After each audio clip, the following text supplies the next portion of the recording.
For centuries, a real woman on a ship was a curse that could summon a storm. But a wooden statue of a woman on the bow? That was considered good luck. The ocean has always been a world of brutal logic and even more spectacular nonsense, governed by rules that defy all reason. We're charting a course through the 50 dumbest maritime regulations in history. Prepare for a voyage into pure, institutionalized madness. 1. Cats were not just passengers, they were official crew members. On British Royal Navy ships, a ship's cat was entered into the ship's log and granted rations.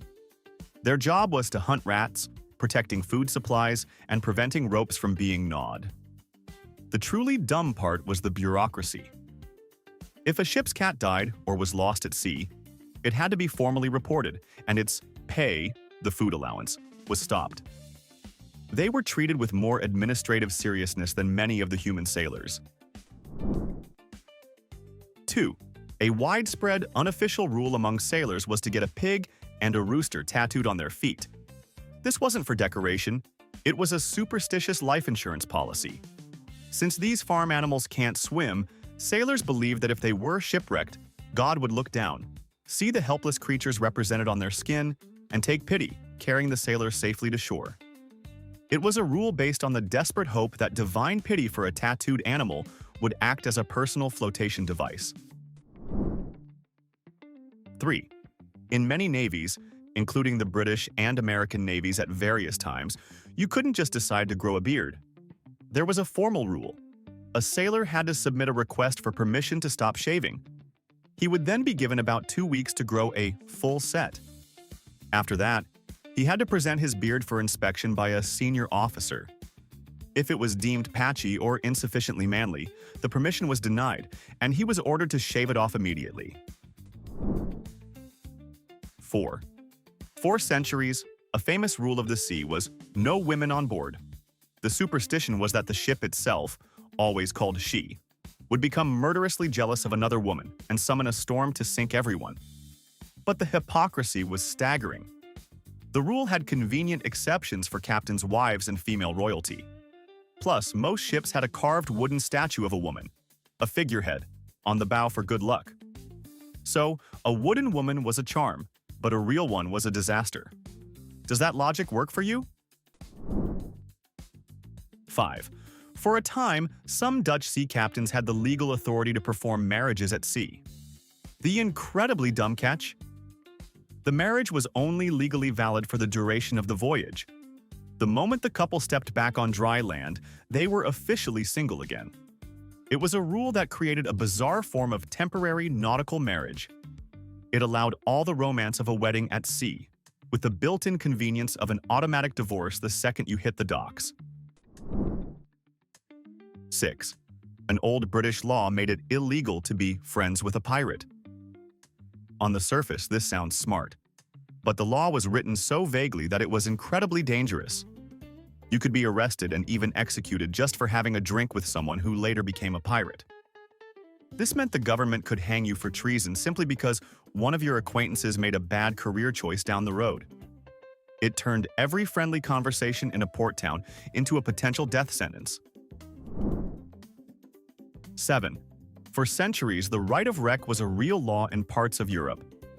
It stated that a landowner could legally claim any ship and cargo that wrecked on their coastline.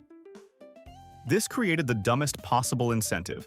It literally made shipwrecks profitable for the people on shore. Some communities even became wreckers, using false lights to lure ships onto the rocks. It was a rule that essentially legalized piracy, as long as you waited for the ocean to do most of the work for you. 8. Among old-school sailors, it was an unbreakable rule that you never stir your tea with a knife. Doing so was a direct invitation for bad luck and conflict on the ship. The logic, if you can call it that, was that an object used for cutting should not be used for a peaceful act like preparing a drink. It was a simple rule that turned a basic kitchen utensil into a powerful tool of dark magic, all depending on whether it was slicing bread or swirling sugar. 9. A simple piece of yellow cloth became one of the most feared objects at sea. According to international maritime rules, a ship flying a solid yellow flag, known as the Yellow Jack, is signaling that it is under quarantine. This flag was a simple, universally understood message. We have disease on board, stay away. A single yellow flag could lock down an entire port, stop all trade, and trap a crew on their ship for weeks or months. It was the most powerful and terrifying piece of fabric in the world. 10. Until 2007, the state of Kentucky had an official rule that you were forbidden from naming your boat Blinker. The truly bizarre part? Nobody knew why. Not even the government officials in charge of the registry had any idea where the rule came from or what it meant. For decades, this completely pointless and mysterious law was on the books, preventing who knows how many boat owners from using the name. It was finally removed only after someone asked the obvious question: why does this even exist? 11. For centuries, the rules of naval warfare included a gentleman's agreement on how to properly lie to your enemy. It was perfectly legal to fly false colors, the flag of another nation, to trick an enemy ship into letting you get closer. The one sacred rule you couldn't break was that you had to lower the fake flag and raise your own true colors just moments before firing the first shot. This was a rule that essentially said, deception is fine, but for goodness sake, have the decency to announce your real identity 1 second before you blow them to pieces. It was the most polite and utterly pointless rule in the middle of total carnage. 12. The rules for dealing with death at sea were brutally pragmatic. If a sailor died during a long voyage, burial at sea was common. But if it was an officer or someone important, the body needed to be preserved for the trip home. The official, accepted method was to place the body in a large cask of rum or brandy. This practice is famously associated with Admiral Nelson after the Battle of Trafalgar. His body was transported back to England in a barrel of brandy, a rule that turned the ship's liquor cabinet into a temporary morgue. 13. An old and powerful rule of superstition dictated that the last person to board a ship before it set sail would be the first to die on the voyage. This wasn't a casual belief. It was taken with deadly seriousness. It led to the absurd spectacle of sailors literally scrambling and shoving each other out of the way on the gangplank, each man desperate not to be the unlucky final one to step aboard. It was a chaotic, self-imposed rule based on pure fear, creating panic before the journey had even begun. 14. For centuries, the most absolute rule at sea was that the captain's word was law. This wasn't just about being in charge of sailing. A ship's captain had the legal authority of a floating dictator. He could perform marriages, conduct trials, sentence men to be flogged, and his decisions couldn't be questioned until the ship returned to port, if ever. The ship wasn't a workplace. It was a tiny mobile kingdom, and for the length of the voyage, the captain was the king, judge, and jury. 15. For centuries, the British Royal Navy had a rule that was basically legal kidnapping. Known as impressment, it gave the Navy the official right to force men into service against their will. Press gangs roamed port cities, grabbing people from taverns and homes and forcing them onto warships for years of brutal service. The rule created a bizarre paradox. You were a target on land. This meant some merchant sailors lived in constant fear, choosing to remain on their ships for years without stepping ashore, just to avoid being captured by their own navy. 16. Naval discipline was governed by the Articles of War, a list of rules where minor infractions carried shockingly severe penalties. While mutiny was obviously a major crime, captains had the power to punish trivial offenses with brutal creativity. On many ships, swearing was strictly forbidden. A common punishment was to have a sailor's tongue scraped with a piece of metal, or they were forced to stand on deck for hours with a sign detailing their offense. It was a system where a curse word could earn you a day of public torture. 17. To this day, on thousands of fishing boats and private yachts, there is an unbreakable rule: absolutely no bananas on board. This isn't a joke. Captains will refuse to leave the dock if they find a banana, and some will throw your entire lunch overboard if one is discovered at sea. It's a superstition, but it's enforced like a federal law. The origins are murky. Some say it's because venomous spiders hid in banana bunches. Others that bananas cause other fruit to spoil too quickly. Have you ever seen a simple piece of fruit treated like a live grenade? 18. At sea, the most sacred rule isn't "don't sink." It's that you can never say left or right. You must use port and starboard.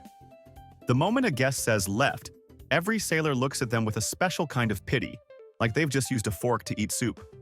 Officially, it's for clarity. Unofficially, it's the fastest way to make a newcomer feel like an idiot, turning a simple safety rule into a delightful little ego boost for the captain. 19. The crossing the line ceremony is a tradition that became an unofficial but mandatory rule. When a ship crosses the equator, all sailors who have never done so before, the pollywogs, must undergo a bizarre and often humiliating initiation ritual to become shellbacks. On modern warships, this means a multi-billion-dollar piece of military hardware will pause its mission so that officers and crew can dress up as pirates and King Neptune, covering rookies in grease and other foul substances. It's a mandatory party at the planet's waistline. 20. There's an unwritten but fiercely enforced rule of naval etiquette. You never call a ship a boat.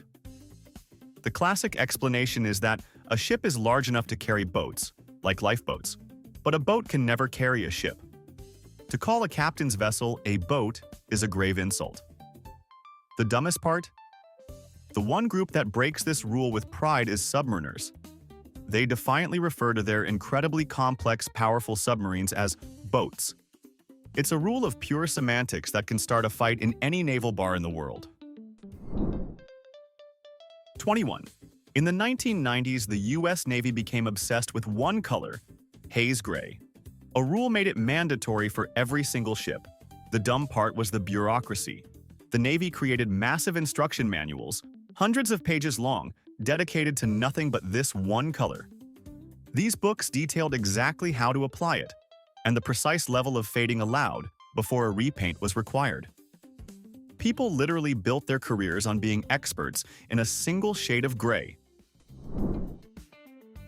22. A modern American law called the Jones Act is a masterclass in dumb rules. Enacted in 1920, it requires that all goods shipped between two U.S. ports must be transported on ships that are built, owned, and crewed by Americans. While it sounds patriotic, the results are absurdly expensive. It can be cheaper to ship goods from a U.S. port to a foreign country and then back to another U.S. port than to ship them directly. This rule makes it incredibly difficult and costly to get supplies to places like Puerto Rico and Hawaii. 23. The law of salvage is a powerful rule with a dark and dumb incentive. It states that rescuing a fully abandoned ship entitles you to a massive financial reward. This created a terrible choice for potential rescuers. If you arrived at a sinking vessel, the most profitable move was often to wait for the desperate crew to flee in lifeboats before stepping in. Saving the crew made you a hero. Waiting for the ship to be empty could make you a millionaire. 24. A modern rule that millions of people endure every year is the mandatory cruise ship muster drill. Before the ship can even leave the port, every single passenger is forced to gather at an assigned station to learn how to put on a life vest. It's a rule born from safety, but in practice, it's a bizarre ritual where thousands of people on vacation stand in a crowded room, looking confused while a crew member demonstrates a vest that looks like it was designed in 1972. Can we call this rule stupid? 25. It is considered catastrophically bad luck to rename a ship, and there are strict rules you must follow if you dare to try it. The superstition is that every ship has a name recorded in the ledger of the deep, and changing it without permission angers Poseidon, the god of the sea. The official ceremony to do it safely involves completely removing any trace of the old name, making a sacrifice to the gods, usually by pouring champagne into the ocean, and then introducing the new name as if it were a new ship. Would you risk a god's fury just to change your boat's name? 26. The official rule for sailors eating hardtack, a rock-hard, long-lasting biscuit, was basically to just accept that it was filled with insects. These biscuits were often stored for years and became infested with black-headed weevils. Sailors developed their own rules for dealing with them.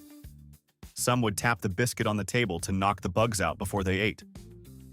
Others, in the dark, preferred not to know and just accepted the extra protein in their meal. 27. The very concept of quarantine began as a maritime rule.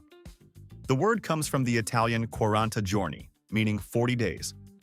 In the 14th century, the city of Venice ruled that any ship arriving from a plague-ridden port had to anchor offshore and wait for 40 days before anyone could come ashore. The dumb part was the rigidness. Even if your ship arrived with a perfectly healthy crew and a clean bill of health, the rule was the rule. You sat and stared at the city for over a month, a prisoner of bureaucracy. 28. For hundreds of years, governments had a rule that could instantly turn a criminal pirate into a patriotic hero, a piece of paper called a letter of marque. This was a legal document that gave a private ship owner permission to attack and rob enemy ships during wartime. You were basically a state-sponsored pirate. So the only real difference between a bloodthirsty buccaneer and a celebrated Navy captain was whether or not you had the right government paperwork in your pocket before you started looting. It was a rule that said crime is only a crime if you don't cut the king in on the profits. 29. When a ship was in danger of sinking, there were strict financial rules about what cargo to throw overboard. This is a legal principle called general average. It meant that if your cargo was sacrificed to save the ship, all the other merchants who had cargo on board had to chip in to cover your loss. The insane part is imagining this in practice. The ship is tilting, waves are crashing over the deck, and the crew is supposed to be calmly deciding which crates to jettison based on a complicated financial formula. Who's got the calculator? 30. Whistling on a ship was strictly forbidden. Sailors believed that a whistle sounded just like the wind before a storm, and that doing it was a personal invitation for a hurricane. This wasn't a friendly suggestion. It was an offense that could get a sailor punished for endangering the entire crew. The only exception was often the ship's cook. It was thought the constant sizzle from his kitchen scared away evil spirits, giving him a free pass while everyone else had to stay quiet. 31.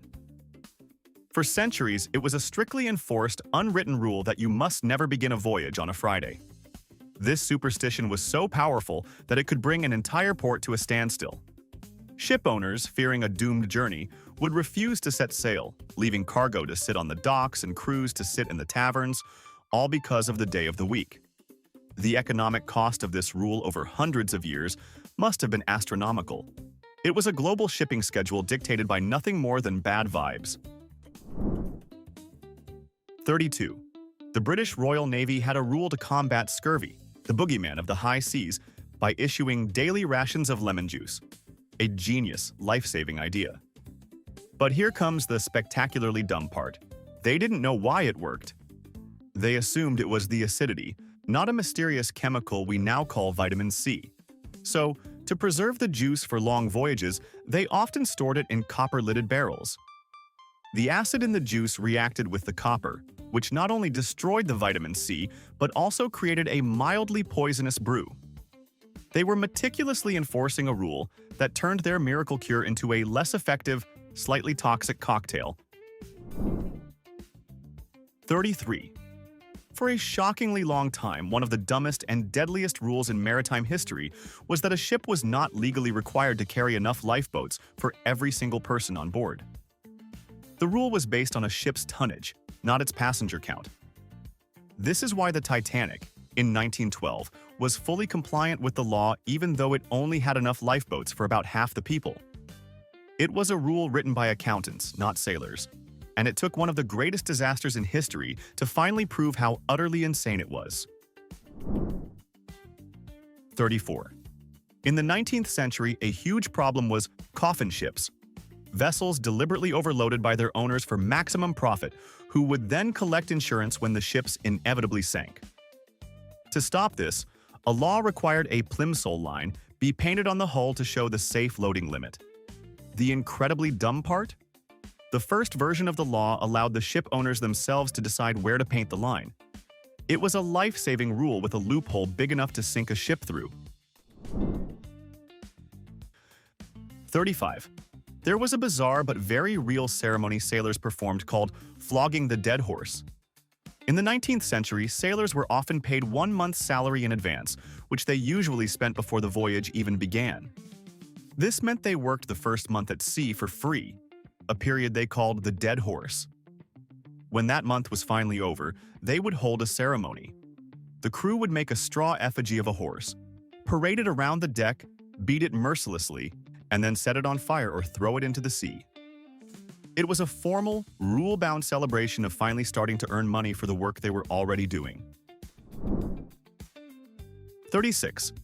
A major international rule at sea dictates which ship has the right of way to avoid collisions.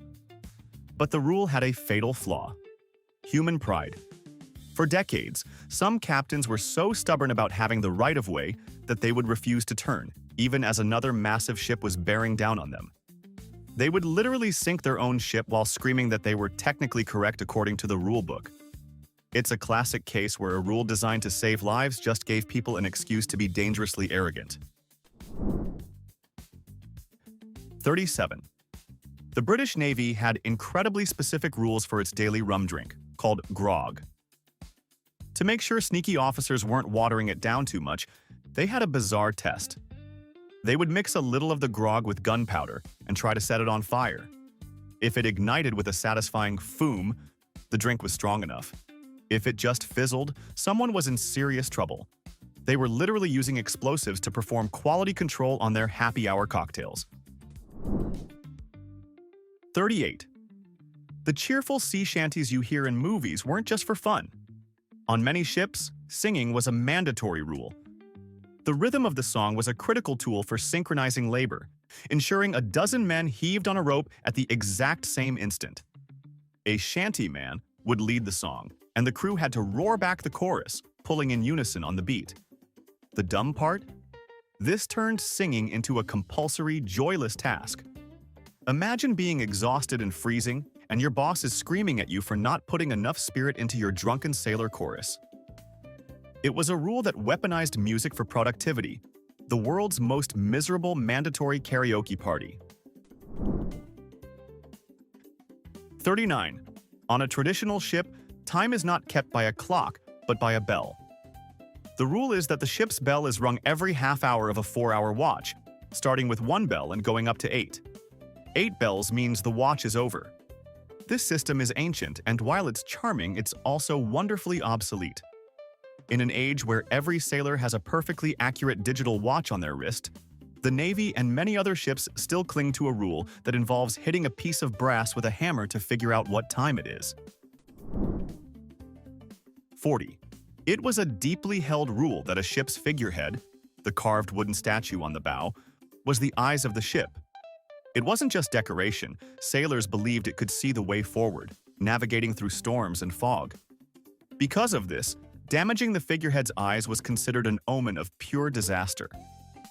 It was a rule that meant the safety of a multi-ton vessel and its entire crew depended on the structural integrity of a wooden statue's face.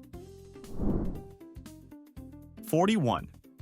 Every ship docked in a port is legally required to have a rat guard on each of its mooring lines. This is a simple metal cone or disc facing the shore designed to stop rats from climbing up the ropes and infesting the ship, or, even worse, escaping the ship and infesting the port. While it's a smart idea, it's also a rule that creates the absurd image of billion-dollar warships and massive cargo vessels being protected from a plague invasion by what is essentially a tiny metal party hat on a rope. 42. Many famous pirate crews, like the one led by Bartholomew "Black Bart" Roberts, operated under a strict set of written rules, or articles. One of the most common and dumbest rules on these pirate ships was a total ban on gambling. That's right. These were men whose entire career was a high-stakes gamble on life and death, who risked everything for treasure. But they were strictly forbidden from playing cards or dice for money. It was a rule that said, betting your life against a cannonball is fine, but don't you dare bet a silver coin on a roll of the dice. 43. There are incredibly specific international rules about the size and font of a ship's name painted on its hull. The letters must be a certain height, the lines a certain thickness, and the spacing just right. It's a rule designed for clear identification. But it leads to the ridiculous situation where a ship owner can't paint his vessel's name in a cool, stylized font. No, your freighter named the Leviathan must be written in what amounts to the maritime world's version of Times New Roman. 44. A terrifyingly practical rule was established for lighthouse keepers. There should never be only 2 keepers stationed together. 3 was the minimum. This rule was born from a grim Welsh story from 1801, where 2 keepers, a man named Thomas Griffith and his partner Thomas Howell, were on duty. Griffith died in a freak accident. Fearing he'd be accused of murder, Howell refused to throw the body into the sea. Instead, he built a makeshift coffin and kept his dead partner's decaying corpse inside the lighthouse with him, driving him slowly insane. The rule for 3 keepers was to ensure there was always a spare, just in case one went mad or turned up dead. 45. The Consolato del Mare, one of the world's oldest maritime law codes from the 14th century, had a very specific rule about cats. If a merchant's cargo was damaged by rats, the ship's captain was not held financially responsible, provided he could prove he had a cat on board. If he didn't have a cat, or if the ship's cat was deemed lazy or a poor hunter, the captain had to pay for the damages out of his own pocket. It was an official, legally binding rule that made a cat's work ethic a factor in international commercial disputes. 46. In the silent, pressurized world of a submarine, the most important rule is to make absolutely no noise. But the enforcement can be absurd. A simple mistake, like dropping a wrench, can create a sound that travels for miles underwater, revealing the sub's position to the enemy. This means that a clumsy mechanic could, in theory, be responsible for the failure of a billion-dollar mission. It's the only workplace on Earth where being told to keep it down isn't a suggestion. It's a matter of life, death, and national security. 47. Old sea rules required a captain to share his best meal of the week with his first mate. But here's the crucial catch. The rule explicitly said he did not have to share his best wine. This was supposed to create a good relationship. Instead, it created a weekly, awkward dinner where the first mate ate fancy food while drinking cheap wine and watching his boss enjoy the good stuff. It was a perfectly legal, passive-aggressive power move. How would you handle that kind of petty treatment every week? 48. A hilariously modern and unenforceable rule on nearly every cruise ship is the ban on saving deck chairs. We've all seen it. Rows of the best poolside loungers, empty for hours, but each one claimed by a strategically placed book or towel. The cruise lines put up signs and make announcements, but nobody listens. It is a rule that wages a polite, passive-aggressive war between the ship's crew and hundreds of vacationers who are willing to wake up at 6 a.m. just to lay claim to a piece of plastic. 49. In 18th century England, a law made it illegal for sailors to use anything but official, government-approved playing cards. This was really just a creative way to collect tax money. But the punishment for breaking the rule was insane. If an official boarded your ship and found a cheap, unofficial deck of cards, they had the legal power to seize your entire vessel and all its cargo. Imagine losing everything you own, not because of smuggling, but because you wanted to play a simple game of poker. Alright, we've gone through 49 points, and only the final one remains. But before we get to number 50, it's time for the final verdict. In our opinion, the award for the most mind-blowingly dumb rule from today's list goes to the original Plimsoll Line Law. Simply because it was a rule created to solve a deadly problem, overloaded, sinking ships, but allowed the ship owners themselves to decide where to paint the safety line, making it completely and utterly useless. Do you agree with our verdict? Or did another point deserve this dubious honor? Let us know your pick in the comments. And now, our final number. 50. The single dumbest rule in maritime history might be the one that caused the world's most famous mutiny. On the HMS Bounty, Captain Bligh's primary mission was to transport breadfruit plants. He was so obsessed with this goal that the plants became the most important thing on the ship. a rule was made that the plants received more fresh water than the crew. Armed guards were posted by the saplings, not to stop a mutiny, but to stop thirsty sailors from stealing a drink. This rule, placing the well-being of a plant above that of a human being, was the final straw that led Fletcher Christian to seize the ship. It was the ultimate proof that the worst rules aren't just dumb, they're inhuman.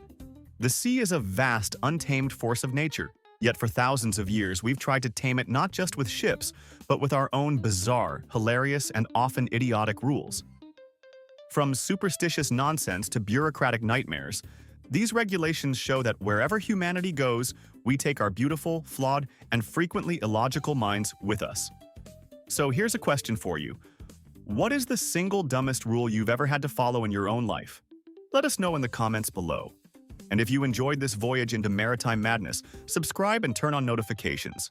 You won't want to miss where we're headed next.